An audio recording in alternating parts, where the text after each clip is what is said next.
This is not only the fastest wireless charging smartphone on the planet, but the world's brightest smartphone display and Xiaomi's first device to obtain an IP68 water-resistant certification and secondary display on its backplate. It's also worth mentioning that this device packs the largest camera sensor ever seen on a smartphone. All that said, I think it's safe to say that this latest addition to the Xiaomi Mi 11 family is worthy of its name. Ultra. Prices are at the top right hand corner. This is indeed the Chinese version of the phone. The global release is hopefully just around the corner. We get a silicone case in the box and that's pretty much it. Of course we get the phone as well and a tiny little box to kick away and forget forever.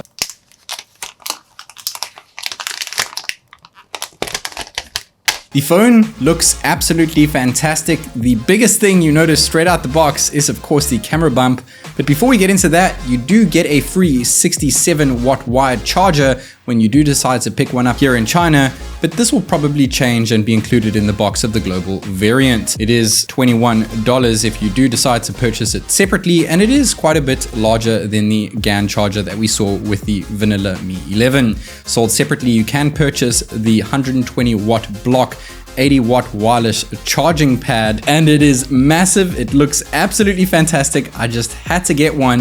120 watt block, like I said, 80 watt charger, but the phone is capped at 67 watt wireless charging, which is still very impressive. And yes, I'll be doing a full 0 to 100% wireless charging test in this video. So stick around here with me. I really like this little glass finish at the bottom of the kick over there, that massive fan at the back, and the phone sits perfectly well, even though it has such a ginormous camera bump at the back. You can pick the phone up in ceramic white or ceramic black. There is also a marble special edition, though it's only available for the 12 gig of RAM, 512 gig ROM version. It looks fantastic in white. I had to get it in white. I would have preferred it to be matte black, that is, or even matte white like the vanilla Mi 11. We have a 5000 mAh battery, 67 watt wired and wireless charging, a 10 watt reverse wireless charging, and an IP68 water and dust certification. We have Gorilla Glass Victus on the front, of course the ceramic back, aluminum frame, and that ceramic back pretty much picks up absolutely no fingerprint smudges, even though it is a tad glossy. You do get that silicone case in the box. It doesn't look that impressive for such a premium device. It would have been nice to see a more premium case. Nevertheless, it's there for day one usage. We have a power button on the right hand side as well as a non-split volume rocker, exactly the same as the vanilla Mi 11. We have no option for expandable storage. We do have a dual SIM tray though, a USB Type-C, and we have Harman Kardon tuned dual stereo speakers, one at the top, one at the bottom, slightly larger than the vanilla Mi 11. And we also have an IR blaster. That camera bump is absolutely massive, even bigger than the huge one from the S21 lineup, that being the S21 Ultra. But surprisingly, it doesn't give much of a wobble on a flat surface, though it is seriously top heavy. I've almost dropped this thing a couple of times in the last 2 days I've been testing it out. Design wise, it looks right up there with the best phones from this year. It doesn't look quite as sleek thanks to that chunky bump at the back there, but when you turn on that rear display, which we'll get to in a minute, it definitely flares the phone up a bit. Aside from that display, the one in the front is the exact same one that we saw in the Mi 11, though slightly brighter with a peak brightness of 1700 nits. Of course, it is WQHD plus with 120 Hz refresh rate, 10-bit color, that being 1 billion colors, full DCI-P3 rating, and it looks phenomenally bright. And the color accuracy is on par, of course, with its little vanilla brother, the Mi 11, and on par with the rest of the best devices out there, that being the OnePlus 9 Pro, iPhone 12 Pro Max, and Samsung Galaxy S21 Ultra, which all cost quite a hefty penny. The brightness is certainly the highest of all devices over here, as you can see in this little preview, and the chin and top are pretty symmetrical, though we do have those little pig ear like corners that we saw on the Mi 11, which I'm not the biggest fan of. I prefer them to be more rounded, though that's because we have curved glass at the top and bottom, as well as the sides. The sides are pretty subtle, which is a nice touch, not too deep when it comes to curves. Of course, we have WQHD plus on here, matching the Mi 11, and we have 120 FPS, 120 Hz refresh rate, which is lacking on the iPhone 12 Pro Max, which is stuck to 60. We have a 1.1 inch AMOLED rear display. It is 291 pixels per inch, max brightness of 450 nits. You can put a wallpaper there and always on display clock, as well as add some personalized text, which looks pretty great. But that's pretty much all the options that you have, and it's not truly always on. on. It goes off after 30 seconds max. We have automatic brightness on the front panel, of course, and we have a couple other things we can tweak, such as a pay per view here, which makes it look like you're reading a book, as well as all the crazy color schemes that we've come to know and love from very recent Xiaomi flagship devices, and all the AI enhancing features that you can really beef up with that display. Of course, we also have dark mode over here, which hasn't changed since the previous version, the vanilla Mi 11, since we're running on the same software here, MIUI 12 and not 12.5. The blacks in the dark mode are very nice and deep, and it does pop up when you're in your app tray over there as well. Also have an always on display, very similar to previous Xiaomi devices that I've shown, with all the same animations that you have on your lock screen or your always on screen, that is, such as kaleidoscopes, so on and so forth, and the one that changes color over time, which is still my favorite. We do have Goodix's ultra thin optical in-display fingerprint sensor that we saw on the Mi 11. It's just as snappy as that, though not quite as quick as the competitors around, such as the ultrasonic sensor Generation 2 underneath the display of the S21 Ultra.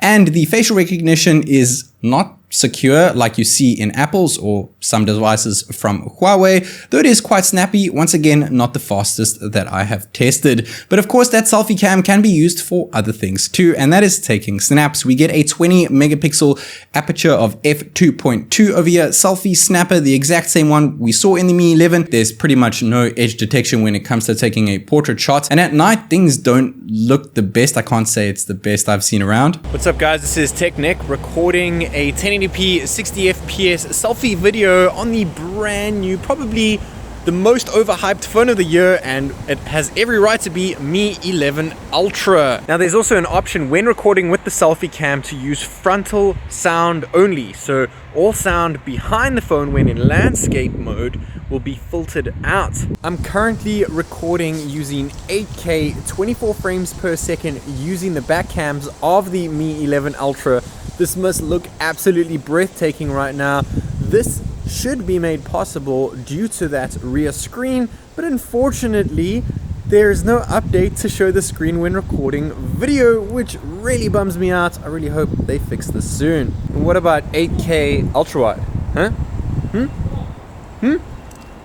This is pretty sick. Like that guy just said, there is no option to view the rear screen when you're recording video using the back cam, so you can't actually vlog using the back cams just yet. I'm sure this will get fixed. You can't do it with night mode, you can't do it with portrait mode, and you can't do it with native 50 megapixel mode either. You can only do it with the standard photo mode for now, though when I first got this phone, you couldn't use that back screen for anything other than an always on display. Though you can use it for selfies, it takes a great shot during the day. Not as impressive at night though you can use a flash, which truly shows you how these cameras can shine. And the most impressive thing about this phone is its back camera setup. We have a 50 megapixel Samsung GN2 sensor, first ever on a smartphone, and the largest sensor ever with a 1 by 0.12 inch sensor size. The ultra wide and periscopes are no slouch either, both being 48 megapixel Sony IMX586 sensors. The ultra wide snap here unbinned looks pretty fantastic. Binned down looks even better thanks to AI. 50 megapixel main looks pretty good, though colors are missing a little bit. Thanks to AI, when it's binned down, looks even better. 5 times zoom using optical. That periscope lens over there looks fantastic. Even better, once again, once binned down with the color accuracy when it comes through artificial intelligence. Then 10 times zoom looks okay. 30 times zoom looks pretty decent. And wait for it, 120x zoom looks like that. 5 times optical, I think, is the sweet spot over here. It looks absolutely phenomenal. Once again, main shot over here, portrait shot zooms in by 2 times, looks pretty decent. You can also use a full body effect if you don't want it to zoom in, though bear in mind you're not getting the best quality you can when taking depth shots. We also have an option of using a macro mode over here. There's no macro sensor, but it utilizes the ultra wide sensor, and comparing it to the S21 Ultra on the right hand side, it looks even better, especially when cropped in. Taking regular photos, I can say that the dynamic range is a lot deeper on the Mi 11 Ultra as opposed to the S21 Ultra, though when you're taking shots in a very cloudy day, I do tend to favor the S21 Ultra over here, especially when zooming in, where the S21 Ultra has 10 times optical zoom. When it comes to videography on both devices, I think the stabilization is slightly better on the S21 Ultra, both rocking 4K 60 FPS over here, though they both look pretty similar if you ask me. Of course, we also have 8K at 24 frames per second on the Xiaomi Mi 11 Ultra. This is the max frame rate when it comes to 8K, and we can also shoot 4K at 60 frames per second. Nice and stable over here. All the colors are still popping. This is a very bad day. I tried to wait for a good day. I waited 2 days and I just couldn't get it right, so had to go ahead and test it on a dark, gloomy day, but it's still kept up quite well on its own. We also have 1080p 30 FPS using AI to brighten up the colors a little bit. We can also record ultra wide at 8K, which is fantastic. It looks great and it's honestly so much smoother than previous generation devices. 4K at 60 FPS ultra wide, of course, we also have that one, as well as 1080p 60 FPS ultra wide, and we also have the option of using AI at ultra wide, but once again it's capped at 1080p and 30 FPS. Once again, it still makes the colors pop quite a bit. We can again record 8K using the periscope lens, 5 times optical zoom, 4K 60, as well as 1080p 60 FPS. It's quite stable, but it loses quite a bit of detail, and I was walking pretty fast there. I'm running here now, testing out the stabilization, turning steady video on. It kind of zooms in the video, and steady video pro zooms out a bit. Both of them losing a little bit of quality, but definitely increasing the stability. 4K 30 FPS at night. I did record at 4K 60 FPS here, but it automatically drops to 30 FPS to get a brighter video recording here, and using it at 1080p 30 FPS looks pretty great. We do have an option of using the night video mode, which is using artificial intelligence. Of course, it does brighten things up a lot, but it does lack a lot of detail, and don't even think about using ultra wide at night. It's still a no-go for most smartphones these days. Ultra wide taking snaps, however, is a different story. It takes an incredible snap even with night mode off. On looks even better, night mode off using the main camera, and on, once again, even better, brightening it up and keeping all the detail. 5 times optical zoom over here using the periscope looks good. It looks a little bit worse when the night mode is on, and 10 times is the max that we have for night mode. Once again, worse when night mode is enabled. There is that little section over there, 120x zoom, no night mode option for this, but you can still kind of make it out, I guess. And like I promised, 67 watt wireless charging speed test. Here we go. I'm super excited. The advertised time from 0 to 100% of the Mi 11 Ultra's massive 5000 milliamp hour battery is 39 minutes. Let's see if it can match that. I did make sure that quick wireless charging is enabled. You can disable it to get slower charging if you want to charge your phone overnight, so it doesn't overheat too much or burn battery over time. 25% in 9 minutes for wireless charging is incredible. 50% in 18 minutes is unheard of. The peak temperature at the moment is 40.5 degrees in Celsius, which was the last interval of 18 minutes. We're reaching almost 30 minutes now, 75% or 76% that is in 29 minutes. Are we going to make that 39-minute interval? Now, 36 minutes is the advertised time for wired charging, and it made it at 92% wirelessly. And 42 minutes is the time that we got to charge 0 to 100%, which is honestly the best I have ever seen in terms of wireless charging speeds. And it honestly didn't get that hot. Most wired charging devices reach a peak of 50 degrees in Celsius. Of course, we also have 10 watt reverse wireless charging. You also get a nice nifty little animation of your back screen over there when you do plug it in wired charging. Unfortunately, we are still limited to MIUI 12.0.9 that is, and I really hope that we do get MIUI 12.5 in the very near future. I have done software reviews on Xiaomi devices running MIUI 12 in the past, so make sure to check out those reviews for a more detailed observation of it. Though the good news here is that we can still use Google and the Play Store, of course. And yes, this is a fully fledged flagship, so haptics are perfect. But what about the speakers compared to the Mi 11 and S21 Ultra?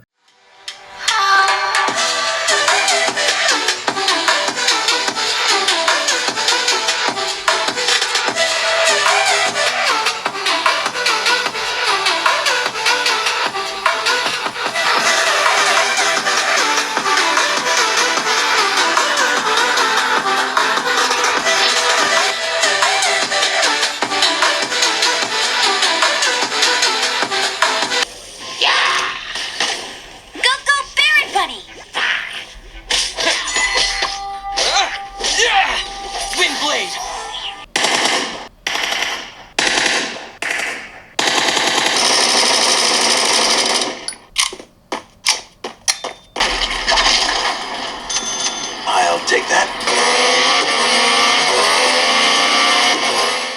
The speakers sound phenomenal, a tad louder than the vanilla Xiaomi Mi 11. Of course, we have Game Turbo over here, Game Space, where you can do a couple things when you are playing games, such as block everyone out or use some pop-up windows. First game we're testing here on the Snapdragon 888 chipset run on 5nm process node technology is Genshin Impact at the highest possible graphics settings, as well as max frames per second, but the screen went dim halfway through, actually not even halfway through, after about 2 or 3 minutes. It is so darn hot at over 50 degrees in Celsius, but we were still getting a rock solid 60 FPS, so I can't really complain. PUBG Mobile is capped at 60 FPS when using HDR graphics. You can get 90 FPS at the lowest graphics setting, but that option is not available quite yet on the Mi 11 Ultra. I'm sure it'll get fixed in the near future. Bullet Force is one of those games that can rock 120 FPS, and the Mi 11 Ultra doesn't sweat when doing it.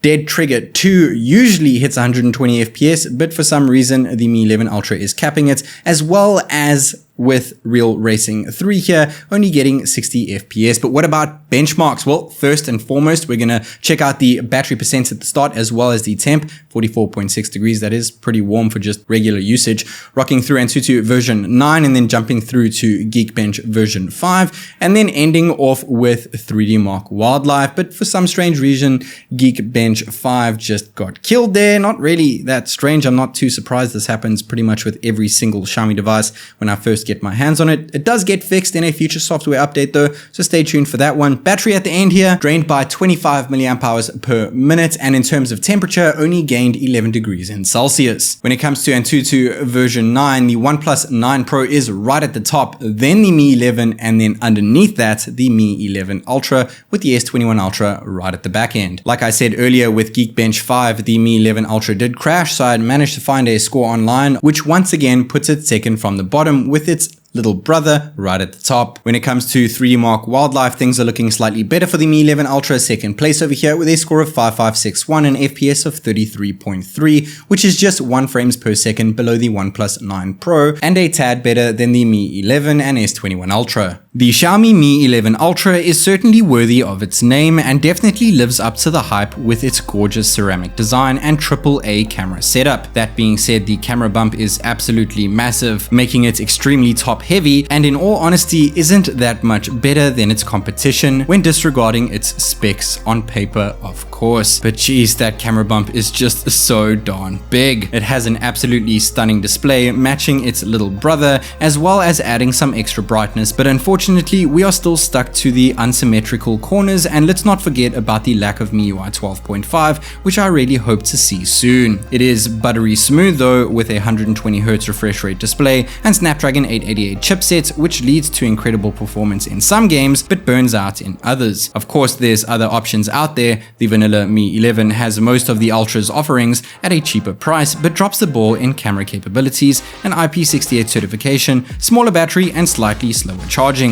The OnePlus 9 Pro is also a tad slower in charging and falls short of the Hasselblad promise, but matches the Mi 11 Ultra in almost all things. However, it is hard to recommend the OnePlus device over Xiaomi's King due to its steep price. Then there's the Samsung Galaxy S21 Ultra, which matches the name and probably the price of the Mi 11 Ultra once it hits global shelves. It might not have a rear display and serious optics on paper, but the S21 Ultra is tough to beat. Another phone tough to defeat is the iPhone 12 Pro Max, but of course if Android is what you want, then there's no match between the iPhone and Xiaomi, and the Apple is still slugging behind with a 60Hz refresh rate. That being said, the Xiaomi Mi 11 Ultra is right up there with the best of the best. I would be lying if I said it was the greatest smartphone on the planet, but then again I'd be lying if I said it wasn't. What I can say is that it is one ambitious smartphone that I can definitely recommend to the tech enthusiasts of the world, but it's a bit too much phone for most.